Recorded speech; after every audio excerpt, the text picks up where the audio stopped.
Hi everyone, this is Dave from Geekanoids.co.uk and this is my review of the HTC Touch 2 mobile phone. Now, I wasn't sure about this phone before I received it, purely because it's a Windows mobile device, and I've always been, or recently been certainly used to Google powered devices with the Android operating system. But I must admit, I've been pleasantly surprised by this HTC Touch 2. Now, before I show you the handset itself, I'm just going to show you what you get inside the box. Now, this is an unlocked version, so it's not tied to any particular network. Inside here you get a USB cable. This can be used for synchronizing or charging the device. Then we get a power adapter for the wall, USB connection on the bottom for charging, and then you get an adapter plate for your specific country, which slots on to the adapter like so, and then charges the device. Also in here we get a little pack with a headset, built-in microphone in this little capsule part here, and a little push to talk button there, so you can accept and make calls via the hands-free. And then there's a little clip there for attaching it to your shirt, and some little sponges to make it more comfortable in the ear. It's nothing flash, it just gets the job done. It's not too bad audio quality, although you could probably do better if you replace this with something at a later stage.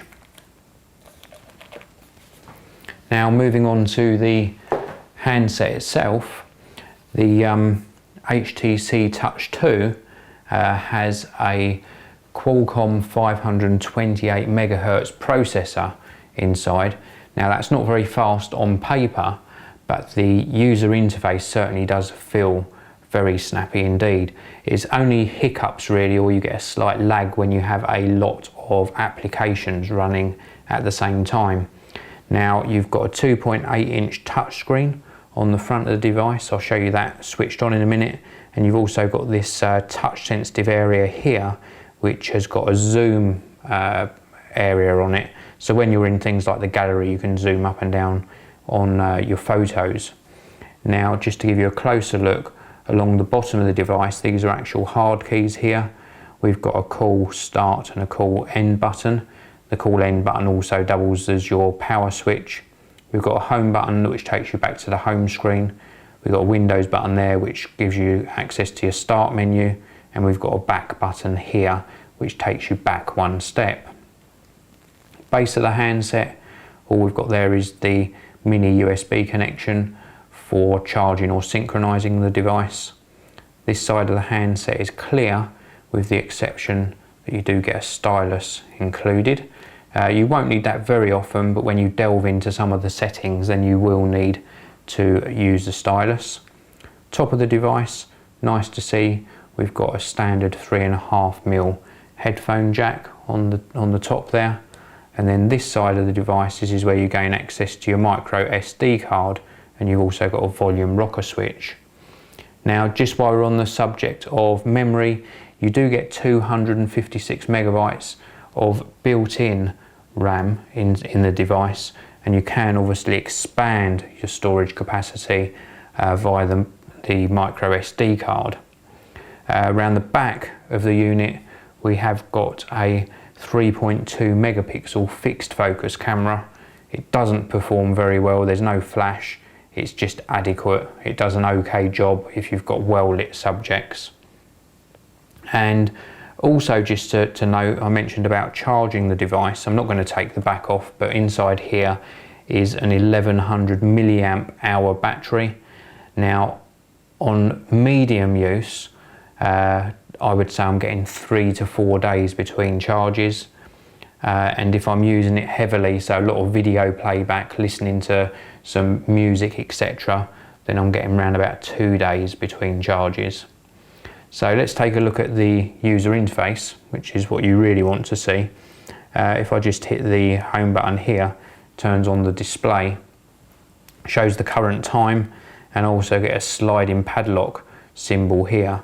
If I had emails waiting for me, then this would also display extra sliding devices or padlocks further down, and I could just slide the one for emails and it would take me straight into my email application.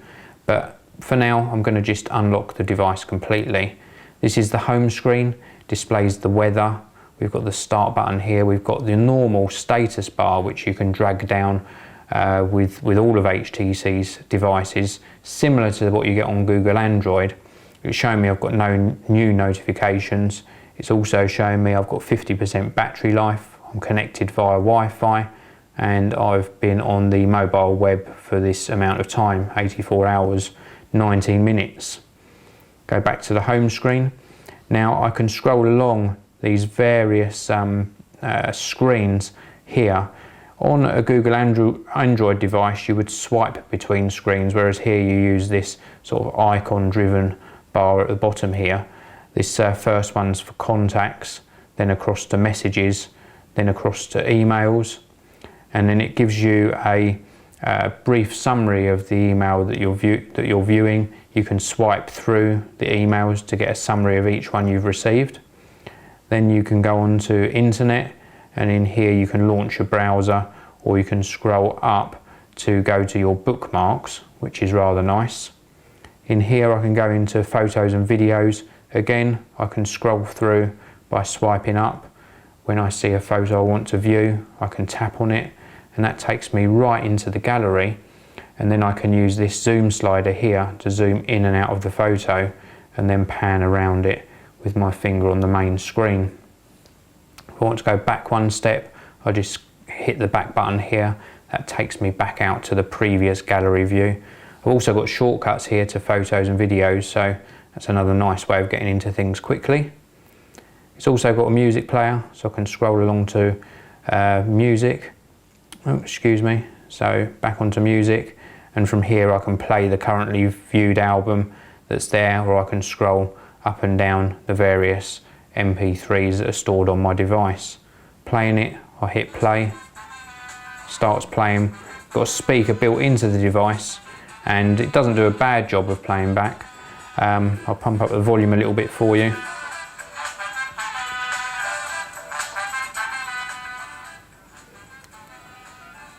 So it goes fairly loud, and certainly loud enough to play back your music whilst you're out and about. If you're playing back through the 3.5mm headphone jack, you do get a rather nice sound. It's not bad at all. Let's pause that. Go across to weather. This is also displayed on the home screen, but if you go actually into the weather app, you can scroll up and down various countries that you've added to the device, and it displays the current weather as well as a forecast for the next 5 days. We go back across to the next icon along, which is map search, and here you'll be searching the maps, which is powered by Google Maps. So nice addition to the handset there. And then this last icon along is, the one before last is the settings menu, and here you can access various settings for the phone, such as here we're looking at communications for Bluetooth, Wi-Fi, push email, data communications, etc.